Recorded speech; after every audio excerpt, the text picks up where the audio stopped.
সালামু আলাইকুম প্রিয় বন্ধুরা। নির্বাচন নির্বাচন নির্বাচন বাংলাদেশে যে প্রেক্ষাপটে যতগুলা বিএনপির নেতা আছে তারা শুধু কয় যে নির্বাচন নির্বাচন। 17 বছর তারা কোনো কথা বলতে পারেনি, তারা অত্যাচারের শিকার হয়েছে। বিএনপিরা এরা প্রচণ্ড অত্যাচারের শিকার হচ্ছে, এটা আমি মানি। আমি আমি দেখছি, বুঝেছি, তার অনেক অত্যাচারের শিকার হয়েছে, ঠিক আছে। তো 17 বছর যেহেতু তারা, 17 বছর না, আরও 17 বছর যদি তারা চেষ্টা করতো তাহলেও তারা হাসিনার পতন ঘটাতে পারতো না। কোনো বিএনপি, এই যতগুলো দল আছে, কেউ পারতো না, হাসিনার পতন ঘটাতে পারতো না যদি ছাত্ররা এই আন্দোলন বা এই জীবন তারা বাজি রেখে, তারা রক্ত ঝরা, তারা এই দেশটাকে কিন্তু হাসিনা থেকে মুক্ত করছে, সুরেশ শাসক থেকে মুক্ত করছে। তো 17 বছর তারা কিন্তু পারলো না। তাহলে 17 বছর পারলো না, তাহলে এই 17 মাস যদি ইউনুসকে দেওয়া হয় তাহলে দেখতে হবে যে তারা কি অবস্থা। কারণ ইউনুস তো ক্ষমতা লোভী না, বিএনপিরা ক্ষমতা লোভী। আমি বলতেছি যে বিএনপিরা কিন্তু আসলেই ক্ষমতা লোভী। কারণ এখন বর্তমানে যে সিস্টেম হয়েছে তাদের মধ্যে ওই তো জ্ঞান নেই। আমরা আমরা আমরা মনে করতাম যে আওয়ামী লীগই খারাপ, তো না, বিএনপিও খারাপ। তো তাদের মধ্যে তো ওই মেন্টালিটি না, তারা তো দেশকে ভালোবাসার জন্য তো রাজনীতি করতেছে না। যদি তারা নির্বাচন যদি যদি বলতো যে না, নির্বাচন না, সংস্কার আগে, তাহলে বুঝতাম না তারা দেশকে ভালোবাসে। তারা তো চাচ্ছে সবসময় যে হলো নির্বাচন মানে কি, তারা খাবে, তারা হলো দেশ লুটপাট করবে, আবার করে তারা তো দেশের বাইরে আবার যাবে, এটা তো বুঝতে পারবে। এটা তো মানুষ মানুষ সবাই বোঝে আর কি। তো তারা করতেছে কি যে হলো আহ, নির্বাচন যাচ্ছে কারণে যারা তারা হলো দেশে আবার তারা তাদের নৈরাজ্য স্থাপন করবে আর কি। তো আমরা আমরা কখনোই চাই না জনগণ যেই মুখের যে ভাষণগুলো আমরা দেখছি, বিভিন্ন লোকের এই কথা, তারা ইউনূস সরকারকে চায়। তারা ইউনূস সরকার তো সারা জীবন ক্ষমতা চায় না, সে রাজনৈতিক কোনো দলও চায় না, সে তো থাকতে চায় না। তার ইচ্ছা হলেও যদি বলা হয় তাকে যে কোনো মুহূর্তে ছাড়াই দিতে প্রস্তুত। হাসিনাকে যদি কতবার চাপ দেওয়া হয়েছে তারপরও সে ক্ষমতা ছাড়ে না। কি জন্য? সে ক্ষমতা লোভী, সে ক্ষমতা চায়। তো ইউনূস তো ক্ষমতা চায় না, সে উন্নয়ন করতে চায়।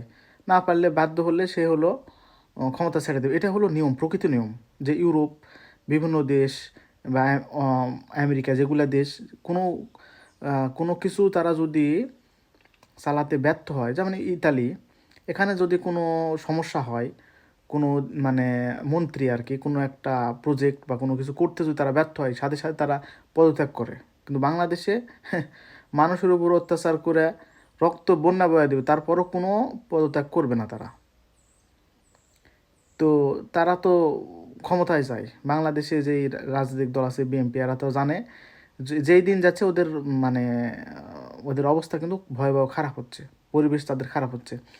যেই দিন যাচ্ছে সে ওদের মানে জনপ্রিয়তা একবারে কমতে আসতেছে, কমতে আসতেছে, মানে কমতেই থাকতেছে। তো তারা এই বোঝার কারণে তারা কিন্তু বারবার নির্বাচন চায়। তো তারা তো বুঝতে পারতেছে যে তারা ভবিষ্যৎ তাদের খারাপ, তারা নির্বাচন হতে পারবে না। কারণ তারা যে কাজগুলা করতেছে এগুলা খারাপ। বিএনপিরা যে কাজগুলা করতেছে কারণ তারা দেশকে ভালোবাসে না। সবাই না, তবে বেশিরভাগই তারা দেশকে ভালোবাসে না। তারা রাজনীতি করতেছে খাওয়ার জন্য, শুধু লুটপাট করে খাওয়ার জন্য। এদের ভিতর কি জ্ঞান আছে, কি বিবেক আছে না বুদ্ধি আছে, আমি তো ওটা জানি। মানে যেটা নিউজগুলো দেখি সেগুলো তো মনে হয় আর কি। তো তারা লুটপাট করেই খাবে, এটাই স্বাভাবিক, আর কিছু বলার নাই। তবে আপনারা দেশের মানুষ, তারা সচেতন হবেন সবসময়। দেশের জন্য কিছু করা যায় না কীভাবে, দেশের সঠিক যোগ্য ব্যক্তিকে নির্বাচন করা যায় কীভাবে, দল বা মত নির্বিশেষে যারা ভালো তাদেরকে আপনারা নির্বাচিত করবেন, তাদেরকে আপনারা পাশে থাকবেন, এটাই আমার মানে চাওয়া, আর কিছুই নাই।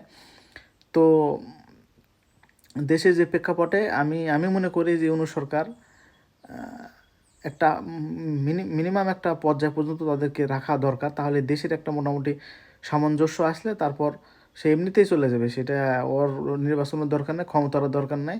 সে নোবেল পুরস্কার পাইছে, তার এমনিতে অনেক মানে সম্মান আছে, অনেক কিছুই আছে।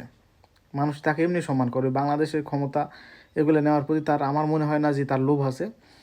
তো এইসব ব্যক্তিকেই ক্ষমতায় বসানো সবচেয়ে ভালো। তাহলে তাহলে দেশের উন্নয়ন হবে। আর যারা ক্ষমতা লোভী এদেরকে বসালে তারা লুটপাট, ভাঙচুর, নৈরাজ্য সৃষ্টি করে দেশটা শেষ করে দেবে। এটাই আর কি দেশের প্রেক্ষাপটে। তো যারা আমার চ্যানেলটা সাবস্ক্রাইব করবেন, আমি রাজনৈতিক বিশ্লেষণ করার জন্যই মূলত চ্যানেলটা তৈরি করছি। যদিও দেশের বাইরে থাকি, তারপরও আমার খুব ইচ্ছা মানুষকে কিছু জানানো, কিছু মেসেজ দেওয়া। তো সবাই ভালো থাকবেন, আল্লাহ হাফেজ।